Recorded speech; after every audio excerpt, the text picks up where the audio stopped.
lahat po ng makapanood sa atin, no? Tungkol po ito sa Ghost Project, mga idol. Mayroon pong ibisto si kaibigan ngayon at mayroon po siyang hula na ipapaabot hindi lang sa tulay, hindi lang sa kalsada.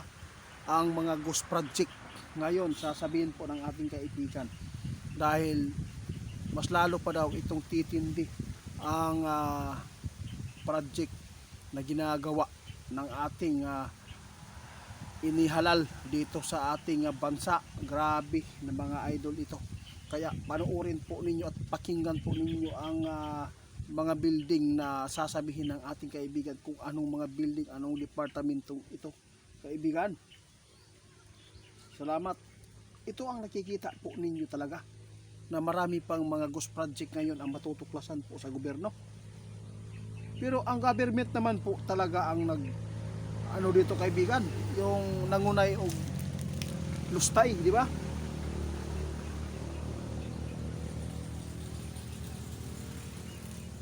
Oo, tama ka.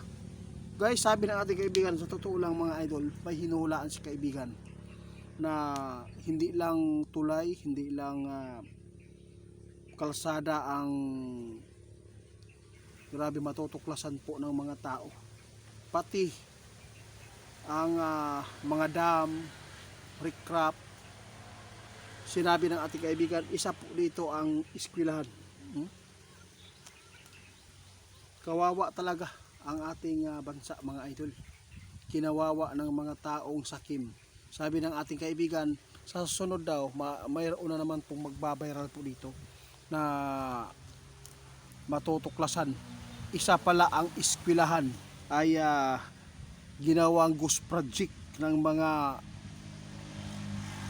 akala natin ay mapagkatiwalaan. Alam po ninyo si Sara Duterte, mga idol, yung issue sa kanya, yung tungkol po sa DepEd na pira. Alam po ninyo na ibigay pala niya yan, no? O guys, naibigay po ni Sara Duterte talaga ang pira. Tama po ang kanyang pagbigay. Ngunit ang problema, yung nabigyan niya, sila man po ang naglustay na. Kaya ngayon, unti-unti na matutuklasan ninyo kung ano talaga ang katotohanan dito, mga idol.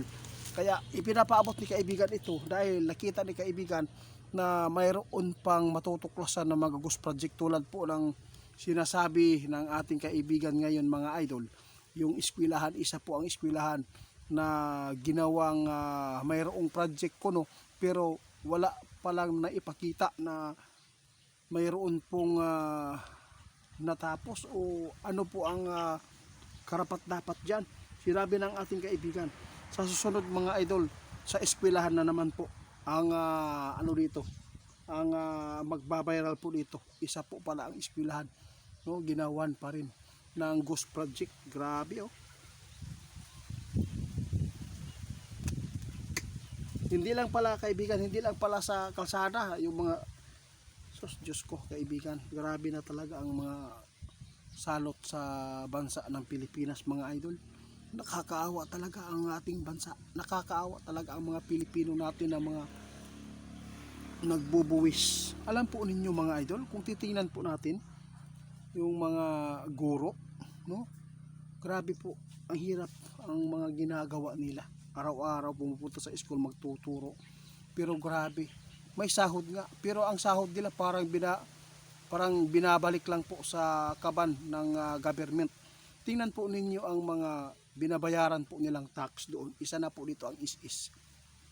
Sos, Diyos ko, oh. Kaya mas lalong malulugmok ang mga trabahante ng gobyerno. Kasi po ang mga trabaho ng mga teacher, grabe mga idol, sobra.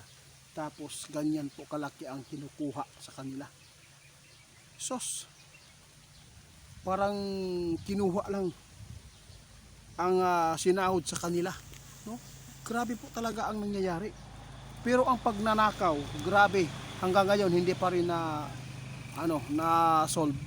Tingnan po ninyo ngayon, sinabi ng ating kaibigan, mayroon na naman po matutuklasan. sa pamamagitan sa eskwelahan na naman pong mga project na wala naman pong project na mapakita. Sus, totoo yan. Marami pang project mga idol na matutuklasan ninyo. Kasi ito po, pinokus natin ngayon yung project mga idol dahil napakarami ngayon ang gustong magpaabot. Kung totoo ba na nilustay ni Sara Duterte ang pira sa DepEd, kasi yun po ang issue eh. Bilang milyon ba yun? Bilyon ba?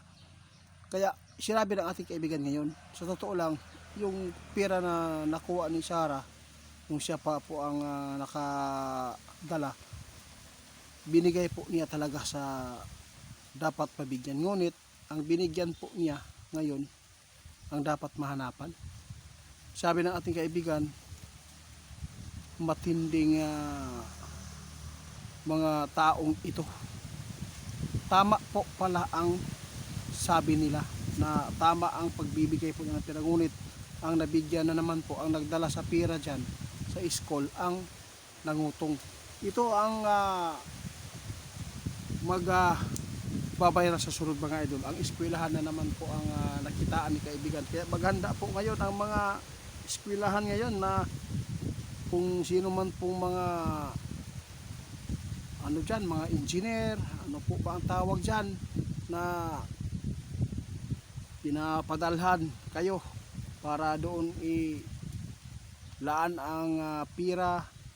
Baka wala kayong mapakitang building na tatapos yan o ano pang ang dapat po, pangailangan po ng mga estudyante dyan sa loob ng eskwelahan.